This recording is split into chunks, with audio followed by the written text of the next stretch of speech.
Good evening, everyone. My name is Muskan, and I'm a student of Chemistry Honors second year.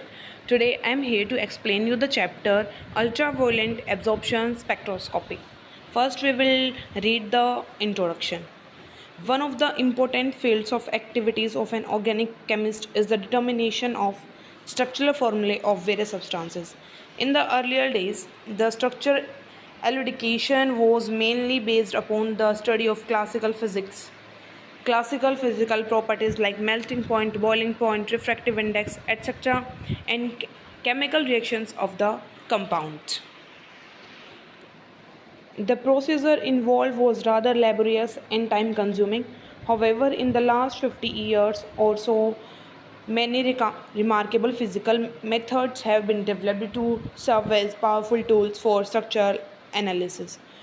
Of the most useful and commonly employed methods are the spectroscopic methods, which are based upon the interaction of electromagnetic radiations with the substance under examination. These methods may further involve the study of UV, infrared, nuclear mass resonance, and mass spectra. The major advantage of employing these spectroscopic methods for structure determination and identification of substance are as follows.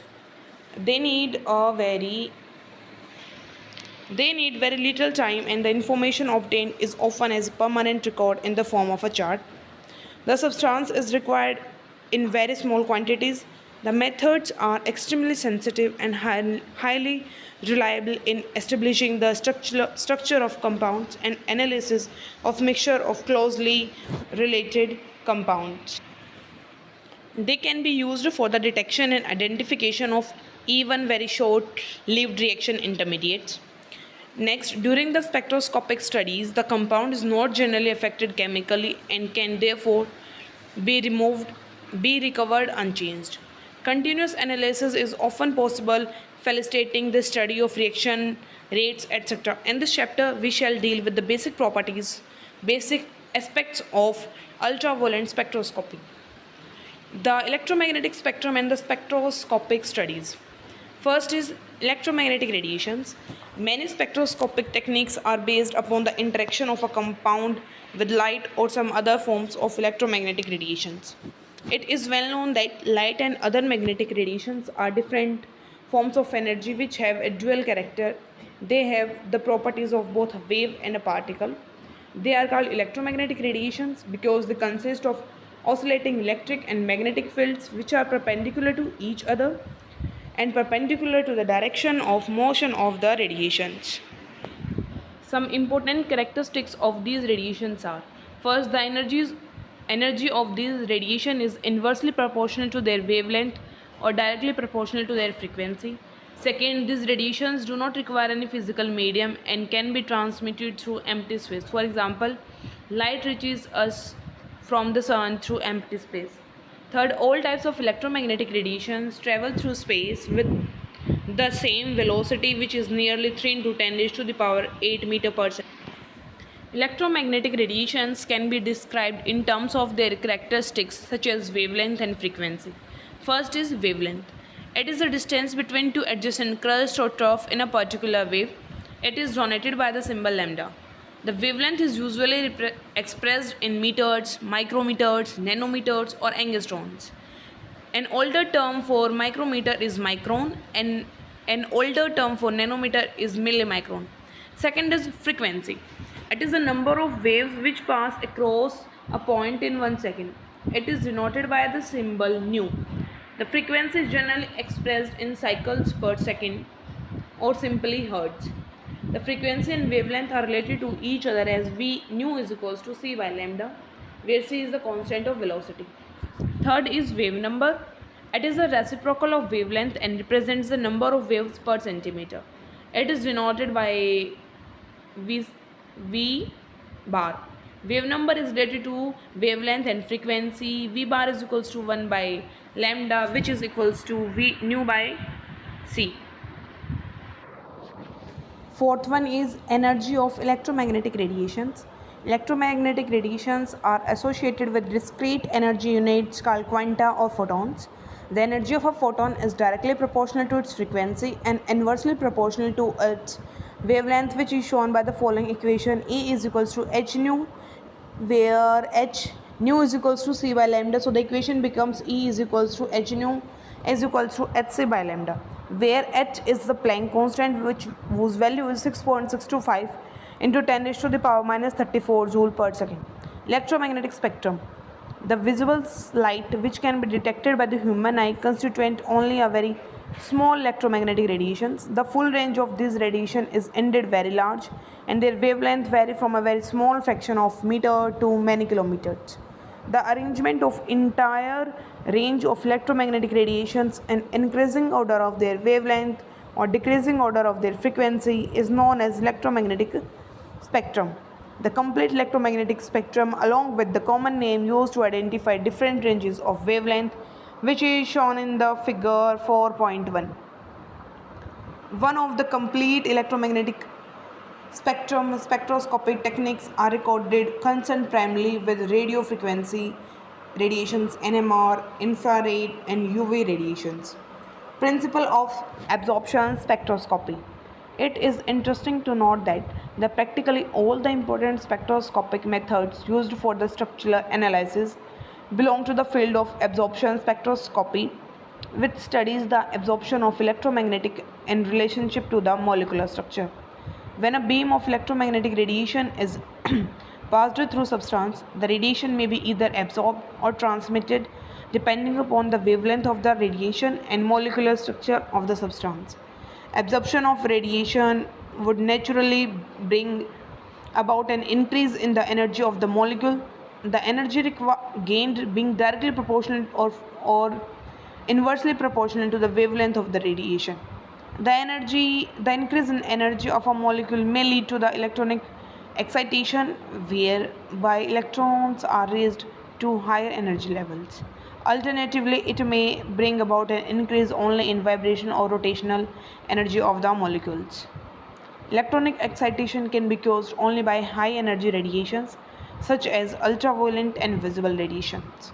On the other hand, visible and rotational energy levels can be raised even by relatively low energy infrared radiations. Very important condition for a molecule to absorb electromagnetic radiations is that the energy of a photon of the radiation must be equal to the energy difference between two vibrational or rotational or electronic energy states of a molecule. In other words, the particular wavelength of radiation that a given molecule can absorb is determined by the changes in vibrational or rotational or electronic states that are permitted to a molecule of that structure. A record of amount of substance absorbed or transmitted by a given sample as a function of wavelength of radiation is called absorption spectrum. The instrument used for recording a spectrum is known as spectrophotometer or spectrometer. Here, this is the principle of the absorption spectroscopy. Now we will do the absorption laws.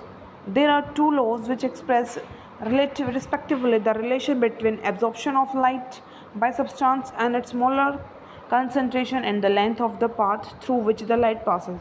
First is Beer's law.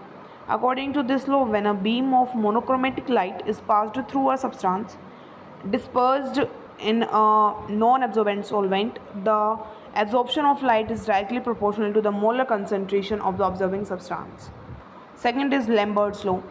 This law states that when a beam of monochromatic light is passed through the substance, the absorption of light is directly proportional to the path length of the sample of the substance.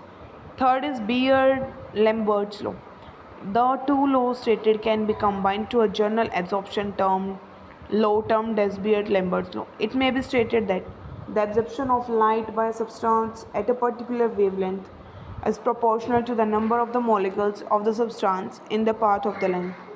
Mathematically, log I naught by I is directly proportional to C. This is represented Beer's law. Log I naught by I directly proportional to L. This is represented Lambert's law. So combined form is log I naught by S equals to epsilon C into L. The expression log I naught by I is termed as optical density or absorbance. It is a measure of the absorption of radiation by a sample Therefore, Beer-Lambert's law can be mathematically expressed that A is equals to log I naught by I is equals to epsilon Cl. Limitations of Beer-Lambert's law. Beer-Lambert law is strictly obeyed when dealing with the UV spectra of single species. However, if a sample contains different structural forms of molecule in equilibrium with each other, such as in case of keto-enol tautomers, the law is not obtained. It is also not applicable to if the solute sample and solvent interact with each other to form complexes. Molar absorptivity. It is the proportionality constant which relates the absorbed absorbance at a particular wavelength to the molar concentration of absorbing substance and the length of the path light in centimeter. It is expressed as epsilon naught is equals to log I naught by I divided by Cl. Log I naught by I may be represented by A divided by Cl. It is a characteristic property of a compound and it is not affected by the concentration or the length of the path of the light. Its value ranges from 0 to 10 raised to the power 6. Value above 10 raised to the power 6 constitute high intensity absorption, while values below 10 raised to the power 4 are low intensity absorptions. Percent transmission, since I naught by I is the ratio of intensity of the light I naught to the transmitted light I. The transmit intensity of sample will be naturally given by T is equals to I by I naught. Principle of UV spectroscopy. Absorption of visible and ultraviolet light produces change in the electronic states of molecule associated with the excitation of an electron from a lower to higher energy level. But it must be noted that each electronic level in a molecule is associated with a number of vibrational sublevels with small energy separation, and each vibrational level in turn is associated with a number of rotational sublevels with a still smaller energy separation. Therefore, in its transition to higher energy level, an electron can go from any of the sublevels corresponding to various vibrational and rotational states in the ground state to any of the sublevels in the excited state. Appearance of broad bands and no sharp peaks in spectrum. If the electronic excitation in the molecule had occurred without any accompanying changes in vibrational and rotational sublevels, the spectrum would have consisted of sharp lines, with each line representing a change in the electronic state. But due to the mixing of vibrational and rotational changes with electronic changes in the molecule, there will be a large number of possible transitions require only slightly different energies. This will require the absorption of a large number of wavelengths which are very close to each other. As a result, the absorption spectrum contains a large number of lines which are too closer to be distinguished separately and are recorded in the form of broadbands in the spectrum obtained. Next is electronic excitation. Electronic excitations involve the promotion of an electron from one orbital to another orbital of higher energy level. In a molecule, the electron promoted may to a sigma electron and a pi electron and an n electron. The higher energy orbitals are antibonding molecular orbitals which may be vacant in the ground state of the molecule.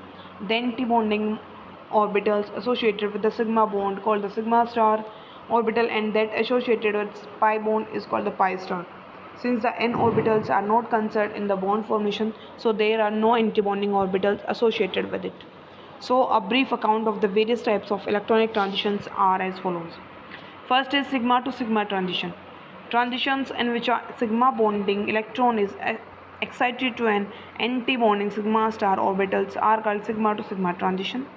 These transitions can be shown only by the compounds such as saturated hydrocarbons, in which all valence shell are involved in the formation of sigma bonds.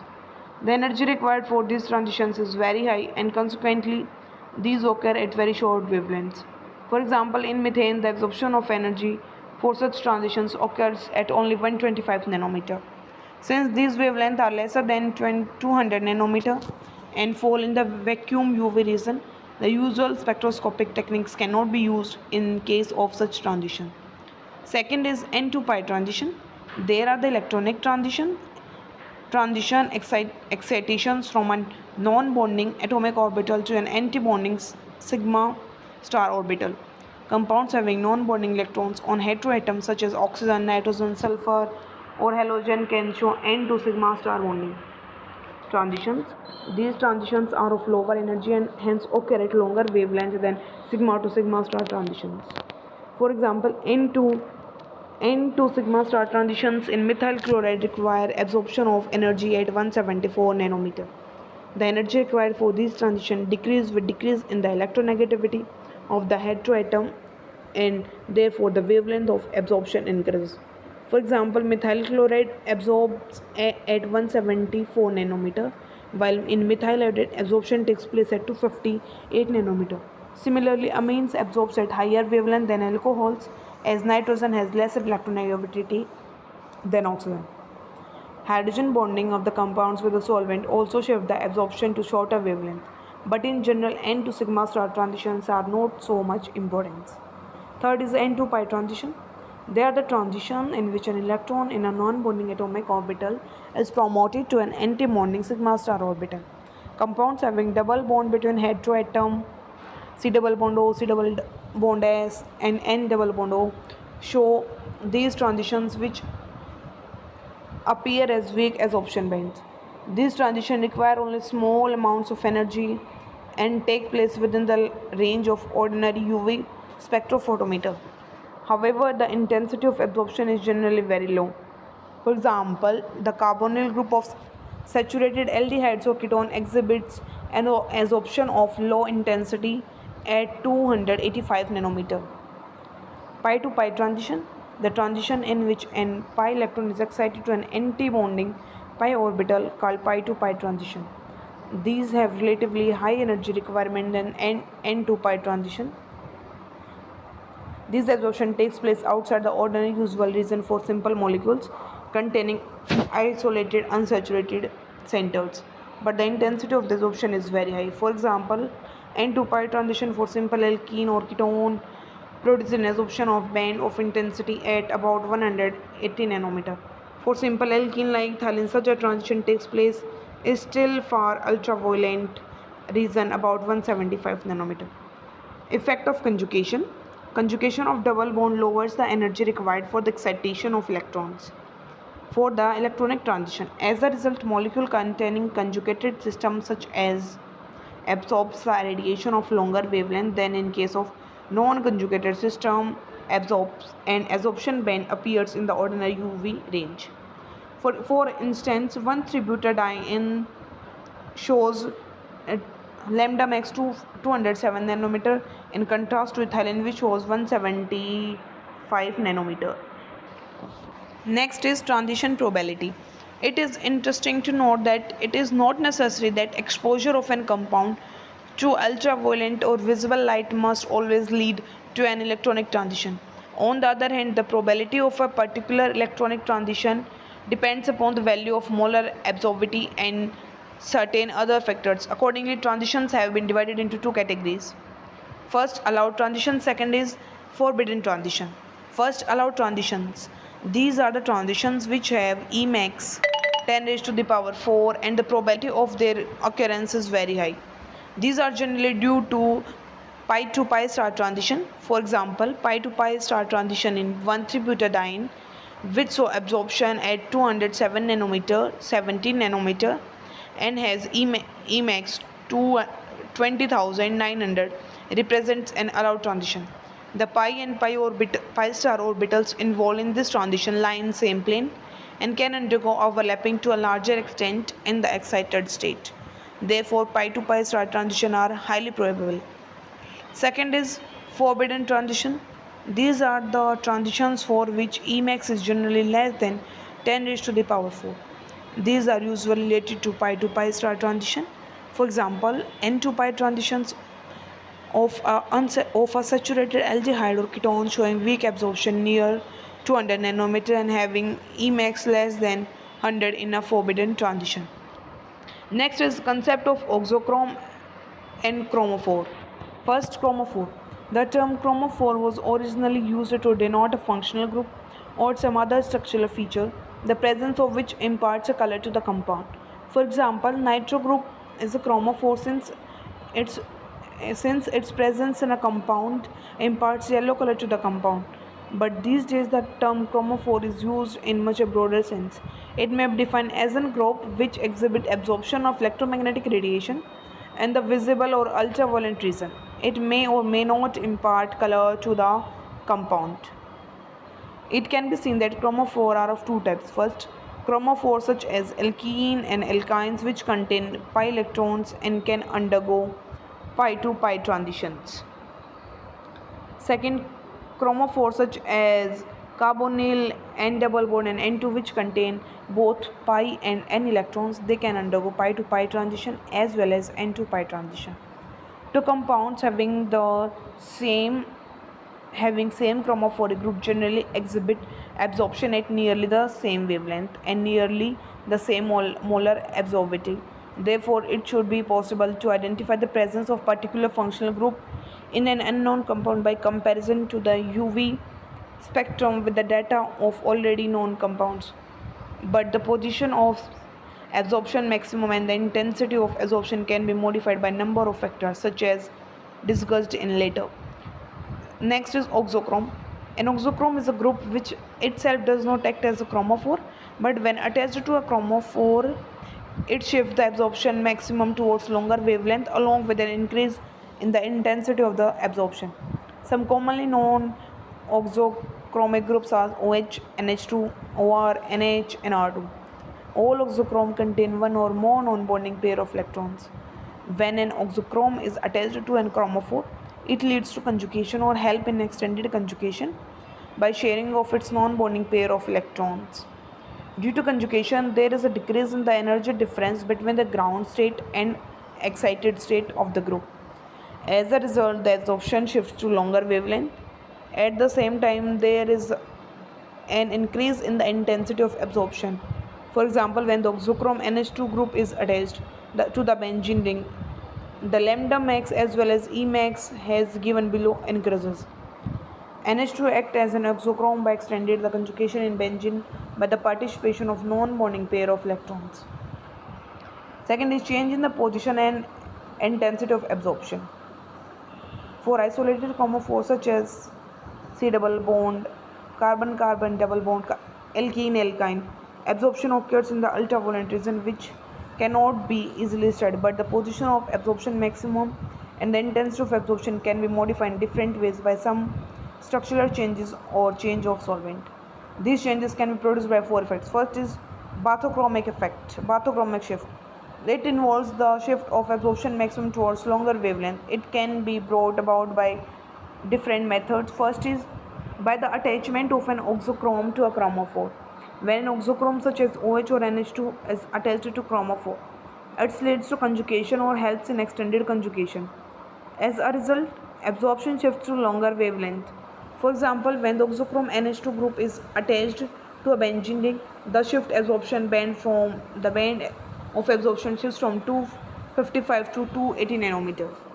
Second, by conjugation of two or more chromophoric groups.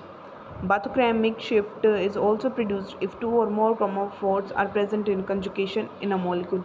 For example, as already stated, ethylene shows pi to pi transition at 175 nanometer, while 1,3-butadiene shows lambda max at 270 nanometer. By using solvents of lower polarity, it is possible to achieve bathochromic shift by using solvent of lower polarity. For example, use of solvent of lower polarity produces a red shift in N to pi star absorption of carbonyl compounds. Next is hypsochromic shift.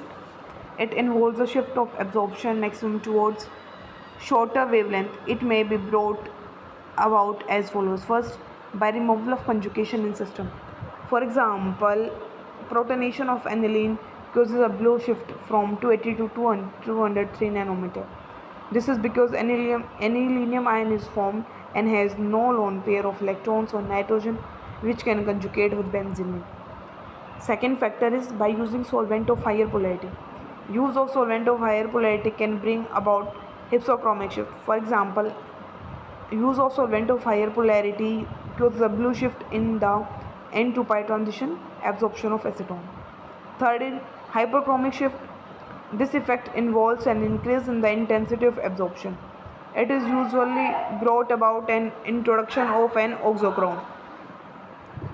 For example, introduction of methyl group in position of pyridine increases Emax 275 to 3564 pi to pi transitions. Fourth is hypochromic effect. It involves a decrease in the intensity of absorption. It is brought about an group which distorts the symmetry of the molecules. As a result, Emax decreases from 19,000 to 10,215. Lambda max shift from 250 to 237.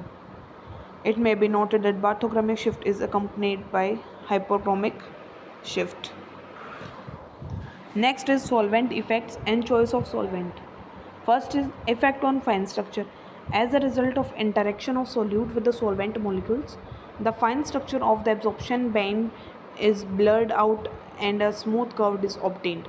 This smoothing out of the spectrum deprives us of much useful information about complex molecule.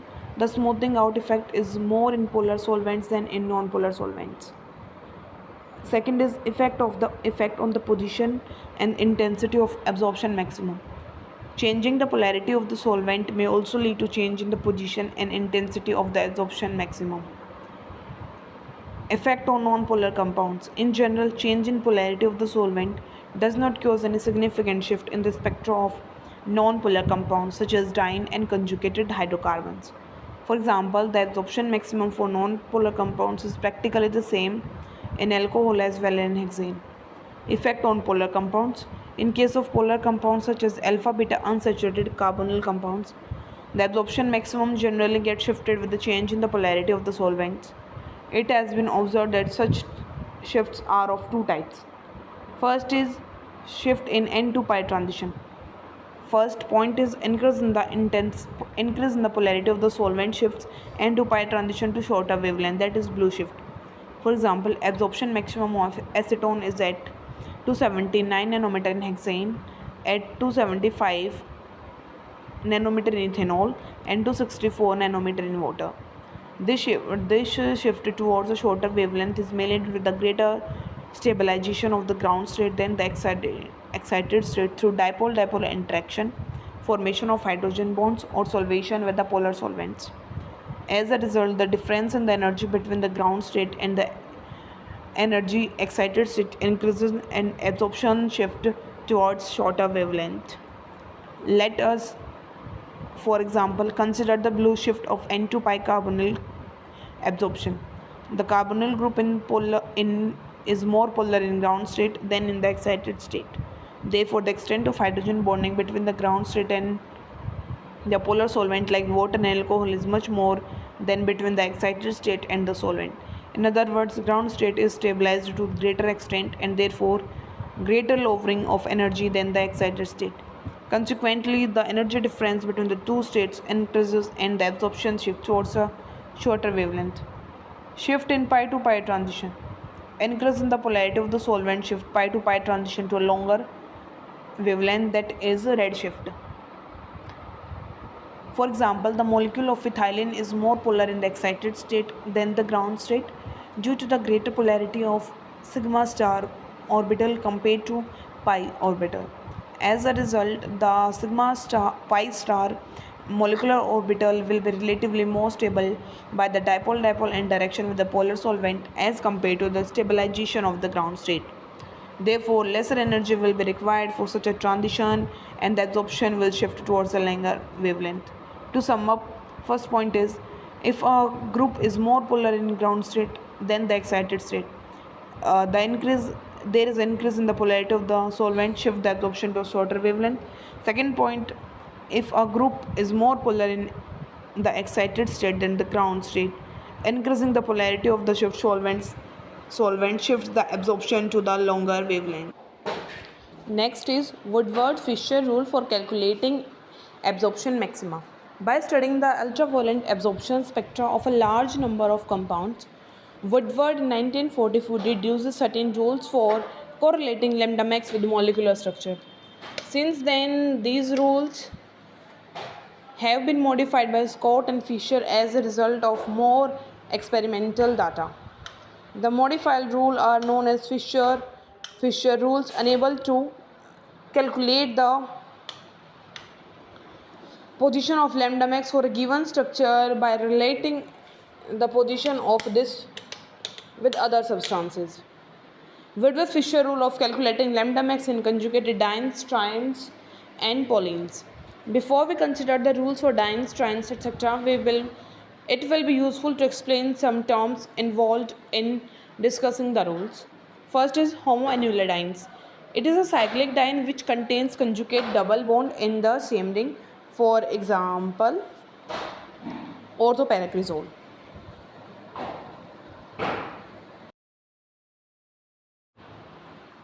Next is heteroannular diene. It is a cyclic diene in which double bonds in the conjugation are present in two different rings. Third is exocyclic bond. It is a bond which represent in a ring H1 and below. Fourth is exocyclic bond. It is a double bond in which one of the doubly bonded atoms is a part of the system which shown. Next, we will do Whitworth-Fisher rules for calculated conjugated dienes, trienes, polyenes, etc. According to these rules, each type of diene or triene system has a certain fixed value at which absorption takes place. This constitutes the basic value or the parental value. So, some parental values are: a cyclic conjugated diene is equals to 270 nanometer. For homoannular conjugated diene, it will to 53 nanometer. Third is for heteroannular conjugated diene, the value of lambda max, basic value of lambda max is 240 nanometer. Next is increments. When each alkyl substituent on a ring residue is 5 nanometer, exocyclic bond 5 nanometer, each double bond with extended conjugation 30 nanometer. When an oxochrome is attached to the compound, the increments are as: when attached, OR is equals to 6 nanometer, Cl, Br 5 nanometer, Nr2 60 nanometer, OCOCH3 is 0 nanometer. Now next topic is Woodward-Fisher rule for alpha-beta unsaturated carbonyl compounds. Woodward-Fisher rule for alpha-beta unsaturated and carbonyl compounds modified by Scott may be summed up as given in table 4.4. That is, for parental value, alpha-beta unsaturated cyclic or 6-membered ring ketone is equals to 250 nanometer. Alpha-beta unsaturated 5-membered ring ketone 202 nanometer. Alpha-beta unsaturated aldehyde 207 nanometer. Increment first. Each alkyl substituent or ring residue, if it is at alpha position 10 nanometer, beta position 12 nanometer, and if it is at gamma and higher position, it will give the increment of 18 nanometer. Each exocyclic double bond 5 nanometer. Double bond exocyclic to two rings simultaneously 10 nanometer. Double bond extended conjugation 30 nanometer. Homoannular conjugated diene 39 nanometer. When oxochromes are attached to this, if OH is attached at alpha 35, beta 30, gamma 50, or if it is at alpha 35, beta 30, gamma 17, if Cl group is present in alpha 15, 12, beta 12, gamma nothing, Br if it is present as alpha 25, if it is present as beta, the value is 30. In these compounds, the actual spectra obtained are affected considerably by the nature of the solvent employed. Therefore, a solvent correction is applied to the calculated value to obtain the value of for the particular solvents. However, we are not discussing the solvent correction at this stage. So here are some few examples for the sake of illustration of the above rules. The given compound is an alpha beta saturated cyclic ketone having an alkyl substituent in its alpha position. So parent value for alpha beta unsaturated cyclic ketone is equal to 250 nanometer. One alkyl substituent is in alpha position 10 nanometer, and calculated value we know that 225 nanometer, and observed value is 229 nanometer. Next is ultraviolet spectra of conjugated enes. The UV spectra of all the enes, whether conjugated or non-conjugated, involve the pi to pi transition. Still, the spectra of conjugated enes are marked differently from non-conjugated enes. This is basically due to the fact that in an conjugated ene, the energies of pi and pi star orbitals are much closer together than in simple enes. As a result, the conjugated system requires lesser energy excitation as compared to simple enes. Non-conjugated system, and therefore the absorption shifts to longer wavelength. All acyclic conjugated ions exhibit redshift of about 40 nanometer with respect to unconjugated enes, giving intense signal in the region 215 to 230 nanometer. Extended conjugation gives rise to additional redshift to along with the increase in the intensity. The UV spectrum of conjugated ion 2,5 dimethyl 2,4 hexyne in methanol is shown in figure 4.1, and for the sake of the illustration, it may be seen that there is a broad absorption band in the region between 210 and 260 nanometer, and the absorption is maximum at 242 nanometer. Next is ultraviolet spectrum of conjugated ions. Conjugated ions, that is ketones in which carbonyl group is in conjugation with the carbon-carbon double bond, exhibit strong absorption in the region of 215 to 250 nanometer due to pi-to-pi transition, and weak absorption in the 310 to 330 nanometer range due to N to pi transition. As compared to conjugated ketones, there is a redshift in both the types of absorption due to conjugation. So here is the chapter. So here the chapter is finished, and thank you and have a cheerful day.